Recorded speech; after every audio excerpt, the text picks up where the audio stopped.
Hey guys, my name's Nova, this is Film Express, and I'm so happy to be back on this channel today to talk to you about Martin Scorsese's new film, Killers of the Flower Moon. Guys, I'm not going to beat around the bush, okay? Killers of the Flower Moon is a near flawless masterpiece, and it's one of the most powerful and harrowing films of the year, hands down. Killers of the Flower Moon can be seen as an evil game of malicious chess, seen from the point of view of the desperation and ignorance of a measly and relentless pawn who's influenced so strongly by the king that it manages to wipe out an entire chessboard. This is a story about complacency and greed and ethnic cleansing. It's also about manipulation, it's about family bonds, it's about the bond of love, but it's also about so much more than that. It's almost impossible to just touch upon every topic that the film really explores. I find this film to be a complex and incredibly mature film, especially coming from Scorsese, who's always giving us consistently entertaining and incredible films. You know, he's one of the greatest living directors, hands down. But I do believe that this is almost his most mature, his most bold, his most relentless film, and for me, it easily took a spot in my top 10 Martin Scorsese films, which I don't say that lightly. You know, he's made some incredible films. So for this to come in this year and take up a spot in the top 5, it says a lot. There are so many moments in this film that operate on multiple levels. You know, it's not just the narrative being very straightforward. You know, there's always some visual elements, some symbolism, some metaphors, some allegories that are operating on such a higher level. In fact, there's a sequence in this film where we see De Niro's character confronting DiCaprio's character about a lie that he made. And they're standing in like a Freemason kind of a showcase room. And De Niro is standing over DiCaprio, kind of punishing him for something that he did. And they're standing on a checkered floor tile pattern, which looks exactly like a chessboard. And as he's punishing DiCaprio for doing something wrong, we hear DiCaprio say, "Yes, King," you know, "Sorry, King." You know, he always refers to De Niro's character as King or Uncle, but it's very clear that he is the king of the board, you know, and DiCaprio's character in this scene is just a pawn.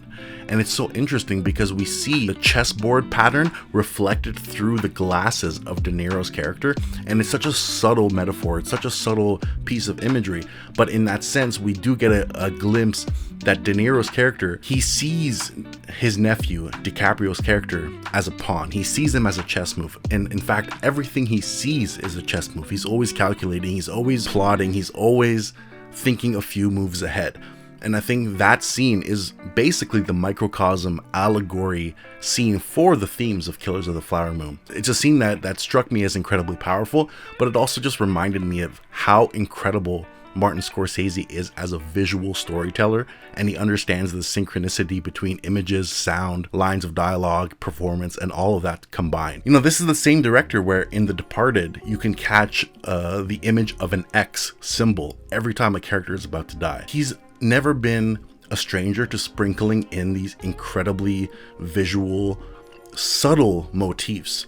But for those who analyze film and for those who look deeper, you will definitely catch it. When you're talking about Killers of the Flower Moon, it's so hard to know exactly where to start, but I think undoubtedly the showcase and the highlight main attraction here is Scorsese's directing.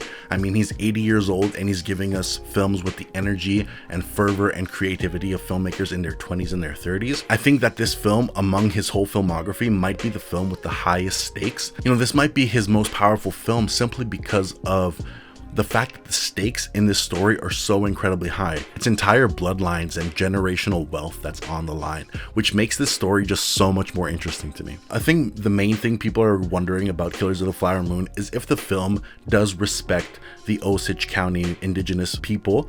And I do think that the film is giving a lot of respect to the Osage people, their representation, and also to the victims of these murders. By the end of the film, there's a sequence of sheer movie magic that to me, it elevated the film so much for me, where Scorsese's flipping the idea back towards us, and we kind of get this sense where he's doing a true crime show about the murders, but he flips that back towards us, towards the audience, like a mirror, in the fact that a lot of audience members are so fascinated by the murders and we're so fascinated by the FBI's involvement that sometimes we really forget about the victims. And Scorsese's whole point about this film is that we should never ever forget about how evil these actions were and how many lives were lost. This is Scorsese's most mature film. He's not a stranger at delving into topics that are taboo or even controversial, like The Wolf of Wall Street, right? He's showing rich people living outlandish lifestyles, and he's not romanticizing it in a way. He's always showing it in a very matter-of-fact way, so the audience can make their own mind about what they're seeing. But I feel like in Killers of the Flower Moon, this was his most confident attempt at not just like finger wagging at us, but making us reflect on what we've seen and make us reflect on the crimes that were committed here. And I think that makes the film so much more powerful just because of that alone. If I have to criticize the story about anything, I do think that the story could have done a little bit of a better job at making us believe that DiCaprio's character Ernest could have done all these things to a woman that he loves. And I also wish that we got a little bit more of a justification as to why Molly would let something like this happen. It's like she knew that DiCaprio's character was just using her for the money and she still went along with it. I feel like maybe if they made that love seem more powerful, like they were so head over heels over each other, that I could believe everything else that happened. But this is just a very small nitpick at the end of the day. Obviously, DiCaprio's performance is a joy to behold. He's a chameleon here. He's fully transformed himself, his body language, and his delivery in a completely new way. He gives a powerhouse performance. It's one of his best performances. And you know, I feel like a lot of people always say that when it comes to a new DiCaprio movie, but I'm confident in saying that this is among his best performances.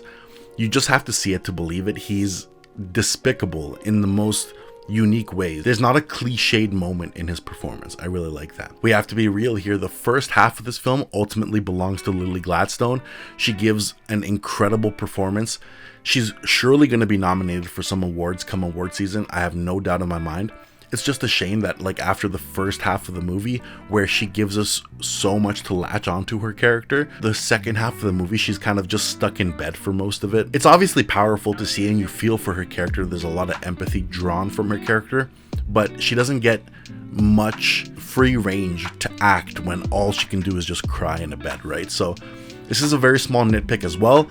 I do think that she still gave one of the better performances of the year, and I absolutely can't wait to see her do more and more work, because I think she's going to be a name that we're all going to remember for years to come. So guys, Scorsese's Killers of the Flower Moon is one of the strongest films of the year. It's a powerhouse of a movie that is ripe with intense allegories, deep meaning, rewarding narratives, and ultimately a heartbreaking true story that reflects so much back onto us as a people. It almost makes you want to re-examine the history of indigenous people and how they were deeply wronged by the colonialists. Because obviously we know, everyone knows about it, we're all taught a little bit about this in school, but I feel like seeing it at a personal level like this is truly heartbreaking, and this doesn't even begin to touch the tip of the iceberg of what has happened to this culture and these people, right? So it's just very interesting to think about, and I think that Scorsese made a very calculated choice to make this film, and I think that it's going to stand tall in his filmography. So as of now, I'm rating this movie a 9 out of 10. It's very close to a 10 out of 10, like it's a 4.5 out of 5 stars. Some small nitpicks here and there in terms of the narrative, also the cinematography. It's not even worth really mentioning because I'm just nitpicking, but I do feel like some of the scenes were inconsistently lit. That definitely played a part in my criticisms, because, you know, Rodrigo Pietro is one of my favorite cinematographers. He's incredibly capable.